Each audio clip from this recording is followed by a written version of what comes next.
Assalamualaikum warahmatullahi wabarakatuh. Salam sejahtera untuk kita semua. Hai anak-anak kelas 6 dimanapun kalian berada. Ketemu lagi dengan saya, Pak Agus. Apa kalian sudah siap menerima materi hari ini? Baik, langsung saja kita mulai materinya hari ini. Simak sampai habis ya videonya.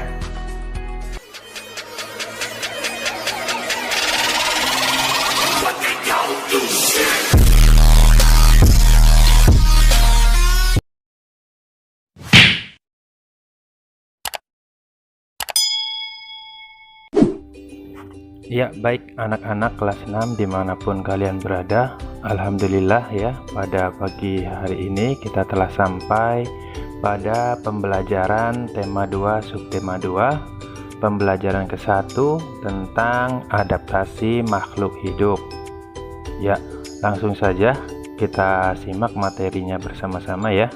Nah, sebelum ke materi, Bapak akan menyampaikan dulu kompetensi dasar yang akan kita capai, yaitu yang pertama poin 3.3 yaitu menganalisis cara makhluk hidup menyesuaikan diri dengan lingkungannya. Kemudian poin 4.3 menyajikan karya tentang cara makhluk hidup menyesuaikan diri dengan lingkungannya sebagai hasil penelusuran berbagai sumber. Langsung kepada materi ya, adaptasi makhluk hidup, yaitu kita pengertiannya dulu. Nah, pengertian sendiri tentang adaptasi yaitu suatu kemampuan makhluk hidup dalam menyesuaikan keadaan dirinya dengan lingkungan tempat hidupnya. Ya, jadi di sini maksudnya adalah kemampuan suatu makhluk hidup untuk beradaptasi dengan lingkungannya agar bisa bertahan hidup dan tidak punah. Ya, anak-anak, itu pengertian dari adaptasi. Kemudian tujuannya ya, tujuan daripada adaptasi yaitu satu, untuk dapat melindungi diri dari musuh ya atau predator. Kemudian yang kedua, untuk dapat memperoleh makanan. Dan yang ketiga yaitu untuk kelangsungan hidupnya ya, maksudnya tadi untuk menghindari kepunahan. Nah, lanjut ya, setelah tujuan sekarang jenis ya. Nah, adaptasi itu ada 3 jenis ya anak-anak. Ada yang pertama adaptasi morfologi, yang kedua adaptasi fisiologi, dan yang ketiga adaptasi tingkah laku. Tuh, dibagi menjadi 3. Nah, apa sih Pak adaptasi morfologi, fisiologi, dan tingkah laku? Ya, nanti Bapak jelaskan ya satu-satu. Yang pertama yaitu adaptasi morfologi. Adaptasi morfologi adalah penyesuaian bentuk tubuh dan struktur tubuh luar ya makhluk hidup atau alat-alat tubuh makhluk hidup terhadap lingkungannya. Apa sih maksudnya Pak? Ya, maksudnya yaitu adaptasi ini penyesuaian bentuk tubuh suatu makhluk hidup. Nah, kita bayangkan bebek dengan ayam ya. Bebek dengan ayam tentu berbeda ya dari jenis dan bentuk tubuhnya. Kita lihat pada mulut atau paruhnya ya, ayam agak keruncing, kalau bebek agak melebar. Dari segi kaki juga berbeda karena ini sudah menyesuaikan lingkungan tempat hidupnya. Ya, anak-anak mengerti ya. Nah, sekarang yang kedua, adaptasi fisiologi. Apa sih adaptasi fisiologi? Ya, adaptasi fisiologi yaitu penyesuaian fungsi alat tubuh bagian pada makhluk hidup terhadap lingkungannya. Ya, jadi ini lebih ke fungsi daripada alat atau organ-organ tubuh makhluk hidup ya, seperti peredaran darah, pompa jantung, dan lain-lainnya ya. Jadi ini lebih bersifat di dalam tubuh, tidak bisa terlihat oleh mata. Kalau morfologi tadi kan bisa terlihat oleh mata ya, kita bisa lihat perbedaan antara mulut bebek dengan mulut ayam. Kemudian adaptasi yang ketiga yaitu adaptasi tingkah laku. Apa sih adaptasi tingkah laku? Nah, adaptasi tingkah laku ini penyesuaian makhluk hidup terhadap lingkungannya dalam bentuk tingkah laku. Nah, setelah jenis kita langsung ke adaptasi pada hewan ya. Adaptasi hewan Tadi kan adaptasi morfologi, fisiologi, dan tingkah laku. Yang pertama pada jenis burung. Ya, pada jenis burung, coba perhatikan gambarnya anak-anak ya. Di sana ada beberapa jenis unggas atau burung ya. Yang pertama ada ayam, ada burung pelikan, ada burung pipit, penghisap madu, angsa, dan burung elang. Nah, yang pertama yaitu burung elang. Burung elang, kita tahu ya anak-anak bahwa kaki burung elang sangat kuat dan mempunyai kuku yang tajam. Ini berfungsi untuk mencengkram mangsa saat berburu ya anak-anak. Nah, dan mempunyai paruh yang sangat kuat dan runcing. Ya, berfungsi untuk merobek daging hewan yang diburunya nanti saat dimakan. Itu ya. Nah, berbeda dengan burung elang, ayam juga tadi sudah kita bahas ya. Kaki ayam berfungsi untuk berjalan di tanah ya, berbeda dengan burung elang tadi yang untuk berburu. Kalau ini hanya untuk berjalan. Nah, paruhnya juga berbeda dengan burung elang. Tadi burung elang sangat runcing dan kuat. Kalau paruh ayam bentuknya agak ke depan, lonjong ke depan dan besar ya. Ini berfungsi untuk memakan di atas tanah atau bebatuan ya, dan makanannya bisa bermacam-macam. Kemudian yang ketiga yaitu burung pelikan. Coba perhatikan anak-anak, paruh burung pelikan itu sangat besar ya dan mempunyai kantung. Nah, kakinya juga terlihat berbeda ya dengan ayam, karena burung pelikan habitatnya itu di perairan atau mencari makanannya di perairan. Jadi dilengkapi dengan selaput ya di kakinya untuk berenang. Nah, sedangkan paruhnya yang besar ini untuk menangkap ikan ya, yang makanannya cenderung lebih besar. Jadi paruhnya itu sangat besar. Kemudian yang keempat, burung pipit. Burung pipit berbeda dengan burung pelikan tadi ya anak-anak. Habitat burung pipit itu biasanya bertengger di pepohonan. Nah, jadi kakinya juga berbeda dengan burung pelikan. Kalau burung pelikan tadi ada selaputnya. Kalau burung pipit ini kakinya kecil ya, seperti burung elang, cuma tidak difungsikan untuk mencengkram mangsa, hanya untuk bertengger. Nah, kemudian paruhnya sangat kecil ya, sangat kecil. Nah, makanannya juga berbeda dengan burung pelikan. Makanannya berupa biji-bijian. Lanjut. Nah, yang kelima yaitu burung kolibri. Burung kolibri mempunyai mulut atau paruh yang panjang. Ini berfungsi untuk menghisap sari-sari madu ya yang ada di bunga, dan kakinya juga kecil ya, hanya untuk bertengger. Nah, kemudian bebek ya, hampir sama dengan burung pelikan tadi ya kakinya. Bebek juga lebih banyak habitatnya di tempat-tempat yang basah, lembab, dan berair, berguna untuk berenang juga ya. Nah, sedangkan paruhnya sendiri berbeda ya dengan burung pelikan, karena bebek itu makanannya bukan ikan, makanannya yaitu yang ada di lumpur-lumpur kayak cacing dan lain-lain sebagainya. Jadi fungsi paruh pada bebek ini lebar ya, untuk mencari makan di tempat-tempat yang lembab, yang berlumpur dan agak becek. Ya, itu anak-anak ya. Nah, itu dari jenis burung. Kemudian adaptasi morfologi ini ya dari jenis burung, kita langsung ke jenis hewan kutub.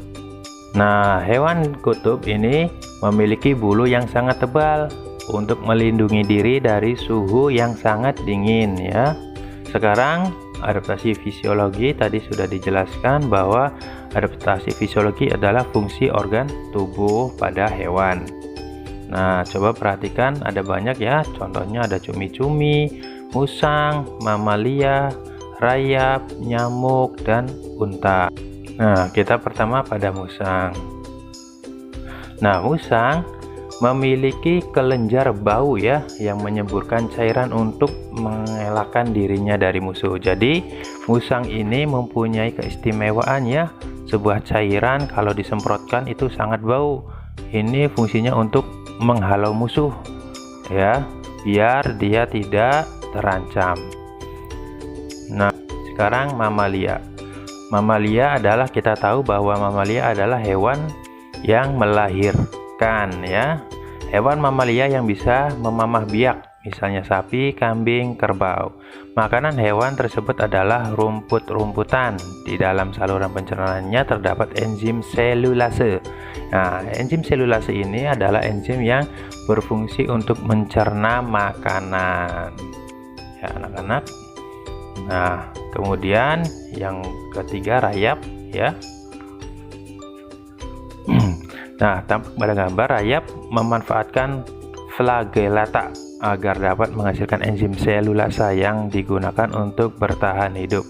Ya, sama halnya hewan mamalia tadi, rayap juga harus menghasilkan enzim selulasa ya untuk mencerna makanan. Kemudian nyamuk ya. Nyamuk memiliki organ yang dapat menghasilkan zat anti pembekuan darah, antikoagulan, agar mempermudah dalam mengkonsumsi darah. Kemudian unta. Ya, kita tahu ya, unta itu habitatnya di gurun, di tanah yang tandus ya, anak-anak. Nah, hewan unta memiliki punuk, anak-anak. Ya, punuk di punggungnya ya. Punuk ini untuk menyimpan lemak. Bentuk kakinya yang berukuran besar bermanfaat untuk membantu berjalan agar tidak terperosok ke dalam pasir. Nah, jadi unta juga bisa dibilang mempunyai adaptasi morfologi ya, karena bentuk kakinya yang panjang berguna untuk berjalan dan tidak terperosok ke dalam pasir. Nah, punuknya sendiri ini berfungsi untuk menyimpan cadangan makanan ya, atau cadangan air juga bisa, karena habitat unta ini di padang pasir yang tandus ya, anak-anak, yang sangat kering, jadi bisa untuk menyimpan cadangan air. Kemudian yang terakhir yaitu cumi-cumi. Cumi-cumi memiliki organ yang dapat mengeluarkan cairan hitam ya, untuk bertahan hidupnya dari pemangsa. Ya, setiap kali cumi-cumi terancam, dia akan mengeluarkan cairan yang sangat hitam pekat ya, anak-anak. Nah, cumi-cumi ini akan menyemburkan cairan tersebut dan meninggalkan musuhnya.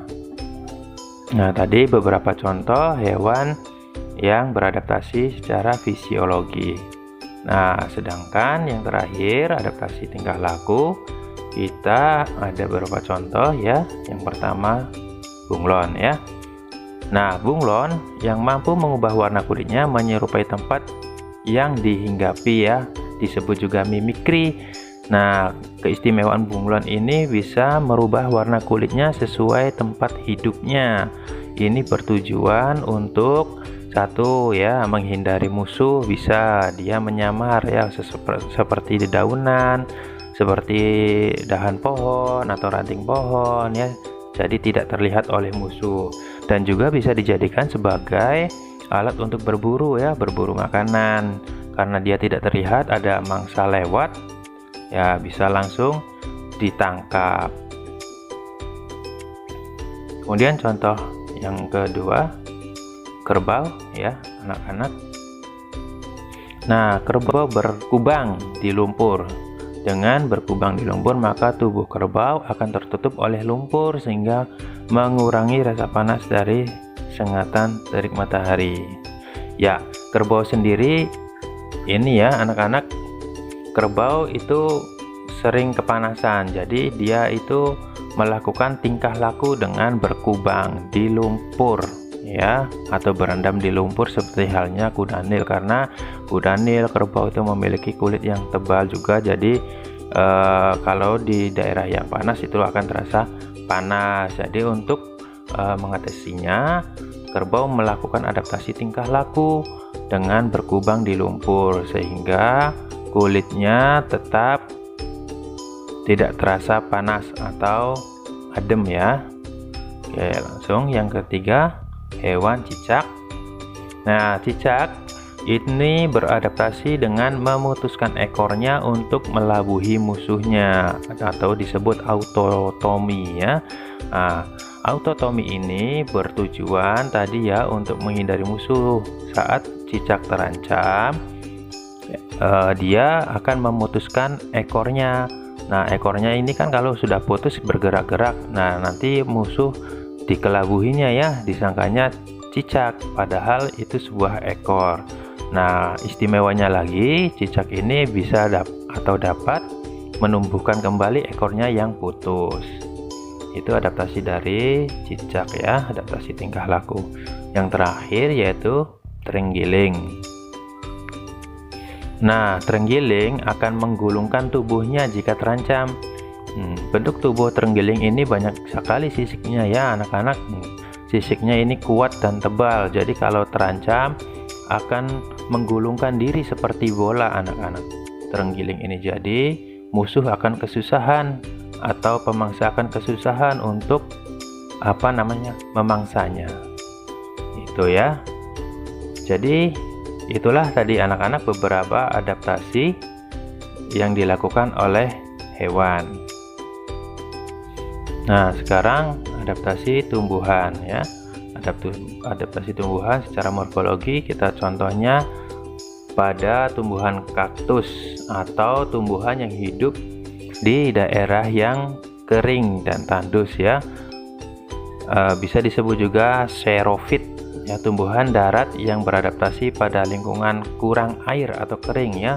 Contohnya kaktus, lili gurun, pohon kurma, lidah buaya dan lain-lain.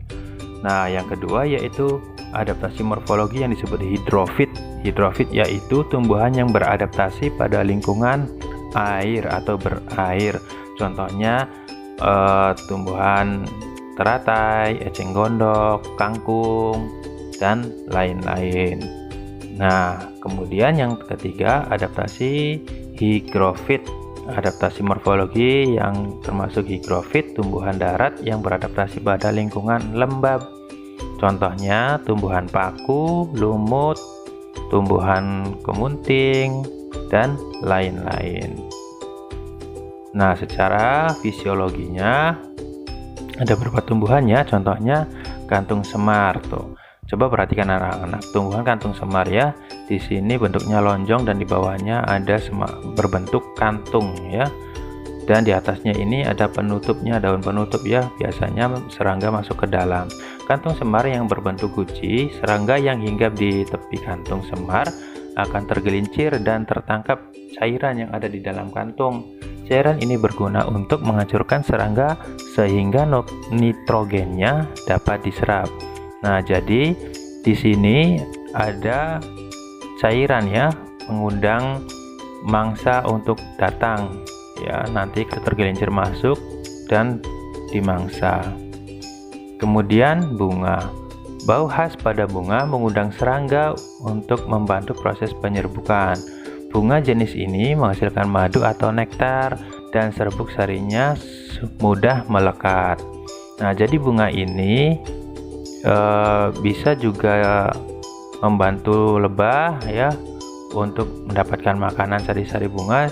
Begitupun bunga dibantu oleh lebah dalam hal proses penyerbukannya anak-anak, karena bunga tersebut bisa berkembang atau berbuah itu dengan bantuan lebah.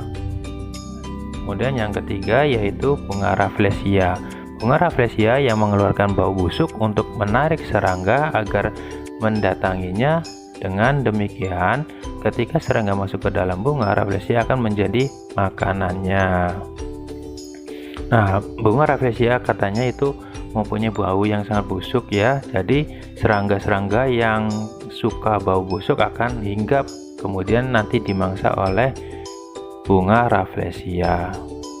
Nah, sekarang adaptasi tingkah laku pada tumbuhan. Yang pertama yaitu tumbuhan putri malu. Tumbuhan putri malu mengatupkan atau menguncupkan daunnya ketika terkena rangsangan atau disentuh. Ya, jadi tujuan daripada putri malu itu akan menguncupkan daunnya.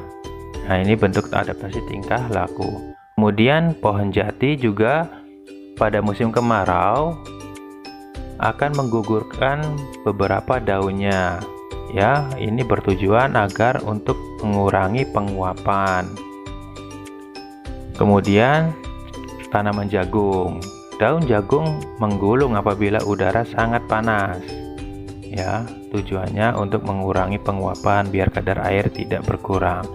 Yang terakhir, bunga matahari. Nah, bunga matahari menghadap arah sinar matahari ya. Ini berguna untuk fotosintesis dan berkembang biak. Nah, itu ya anak-anak, materi kita hari ini tentang adaptasi makhluk hidup yang berupa hewan dan tumbuhan. Nah, sampai di sini semoga kalian mengerti ya. Kalau misalkan ada beberapa materi yang kurang paham atau kurang mengerti, silakan kalian bisa hubungi Bapak. Terima kasih anak-anak. Sampai ketemu lagi di video Bapak selanjutnya. Wassalamualaikum warahmatullahi wabarakatuh.